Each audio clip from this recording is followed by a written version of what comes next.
Hello and welcome back, and that is right, there is a brand new budget 2-bay NAS from Qnap pretty much on the horizon. It's not already out by the time of this video landing. It's already being, kind of circled around out in the east, so it shouldn't be too much time before it arrives out in the rest of the world. So let's talk about it. The TS-233, taking advantage of a chassis that we're a little bit familiar with in its previous form, the TS-230. This is a NAS that, I'm going to be straight with you, when I looked at the specifications, I didn't exactly fall off my chair. It's, considering some of the hardware work that Qnap work with, I've got to say the architecture of this was a little bit underwhelming. And until I see a final price tag on this device, I've got to say I'm a little bit lukewarm about it. Let's talk a little bit about its architecture, because in its defense, it is a great little budget solution, and it does look like on the hardware architecture that they have genned up a little bit for 2022, but not in every single way. So let's talk about the things I like about what we've seen so far. Hopefully, if not, the specifications are on screen. If they are on screen, then you're probably going to see what I'm going to have a bit of a rag on later on. But this 2-bay system, obviously, it's designed for mirroring, or a RAID 0, if you will. It takes advantage of that top-loaded design that we first started seeing in the TS-230 series, and that light baby blue colour that I wasn't hugely in love with. And I certainly prefer the colour scheme of this one. It reminds me of the older TS-228 A series, and even the 268T NAS. That beautiful Android NAS from a little while ago, the TAS. But when it comes to this system and that bay, it's top loaded there with a singular 80mm fan underneath. So, again, so if it's anything like its predecessor, it's a very, very quiet NAS, taking into account larger hard drives, of course. It has a front USB 3 port there with one touch copy, which again, I think all NASes should have, budget or not. It takes advantage of a new CPU in the world of NAS right now. That's the Cortex A55, a quad-core 2.0 GHz processor there, 64-bit ARM. And again, it is an upscale from the Realtek that came before it in most ways. I have talked about this CPU before as a predicted CPU when it started cropping up on the radar in different places.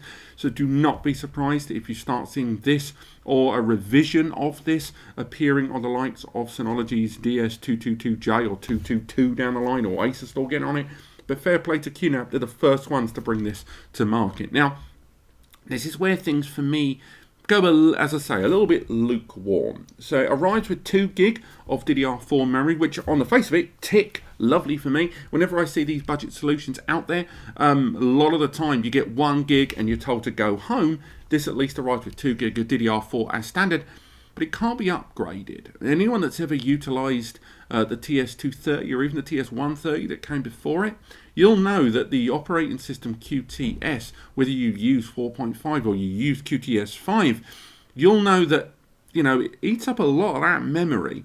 And, when you've got your base level processes and when you're trying to push the system, or you're trying to do lots and lots and lots and lots of applications at once, and I mean as far as installing applications, let alone running 2 or 3, such as surveillance, Plex Media Server, and some simple backups, that memory disappears really fast. And 2 gig of non-upgradable memory is a little bit tight there. I get it, this is an ARM processor, it is more efficient, it is 64-bit, but it is still an ARM or ARM. I know someone's going to correct me in the comments for not saying ARM, but still nonetheless with this processor, 2 gig seems a little bit stingy. And the base level of these affordable units, this is, over the last 5 or 6 years, the 3rd or 4th, depending on how you class it, generation of this particular series, and it's always arrived with 2 gig of memory, but yet the processors have got a little bit better and the software has got a lot more involved.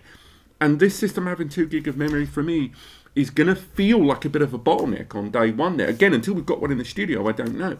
Now, USB wise, another thing that I'm not a huge fan of is the fact this has seemingly got USB 2 on the port. It's got 2 USB 2 ports and a USB Type 3. Now, had this device have a KVM keyboard video mouse setup, I wouldn't be so negative about it, because then it makes a little bit more sense.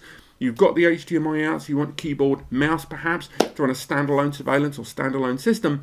But even though this software supports all of the backup options that I can see there from Qnap, fewer of the more visually based ones, virtualization station, stuff like that, or Linux station, but it does seem to run containers. It's got the stuff with snapshots and backups and hybrid mount, and it uses even QVR. This system likely utilizes QVR Elite, the more resource efficient QVR surveillance platform.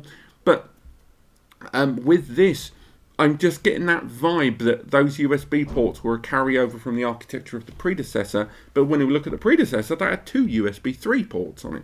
So again, I'm not in love with that, but probably for me, the big kicker on this, it doesn't have 2.5 GBE. Now, Qnap for me is a company that I have been praising wildly for their integration of 2.5 GBE. The previous generation, you know, almost half of their releases had 2.5 GBE as standard at 1 GBE pricing there.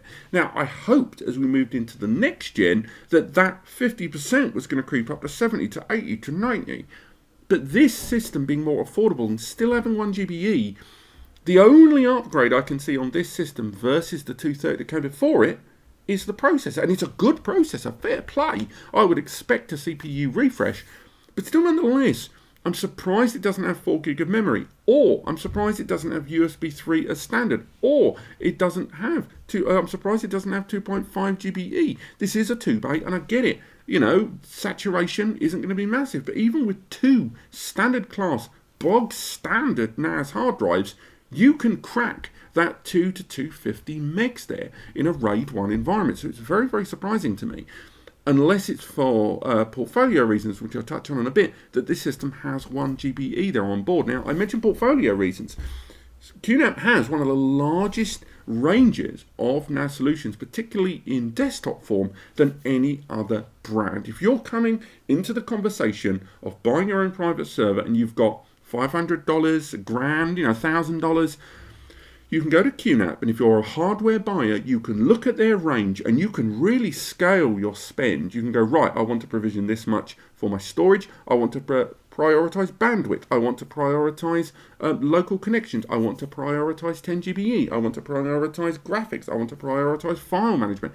Whatever way you look at it, the Qnap portfolio is incredibly diverse and allows you to scale your spending accordingly. So that's the only reason I can see why they would introduce this minor upgrade on the TS-233 there. It's a nicer color scheme. You know, it's got that great CPU, but it's still not an enormous overhaul over its predecessors, as we have seen in almost every other range. If you look at the 251B to the 251D, all of that stuff in between, you look at the 4-bay, you look at the prosumer series, the 53D, that had the 53B and the 53A before it, each gen up was a bigger jump with lots of other bolts-ons and extras, whereas this seems like a little bit of a side grade more than anything. Now, of course, if and when I have one of these in the studio, we can go into a lot more depth about it, because that hardware architecture is still going to run most of the QTS apps very, very well. It's a single LAN device, but there's still, you know, good software capabilities to play with, and that 2 GB in conjunction with that CPU is still going to run a handful of processes very well. And if you're a smaller group, a family group, you want to stream your multimedia, you just want to run a handful of backups, run some cameras, this system is going to do that very, very well. But just know that from everything I'm seeing so far about this architecture, it's arriving with a little lower glass ceiling than I would like. And perhaps when we've got it here, they'll show that that CPU can actually stretch its muscles quite significantly, and when it flexes, it makes up for any of those potential shortfalls that I've highlighted. But that's enough of that.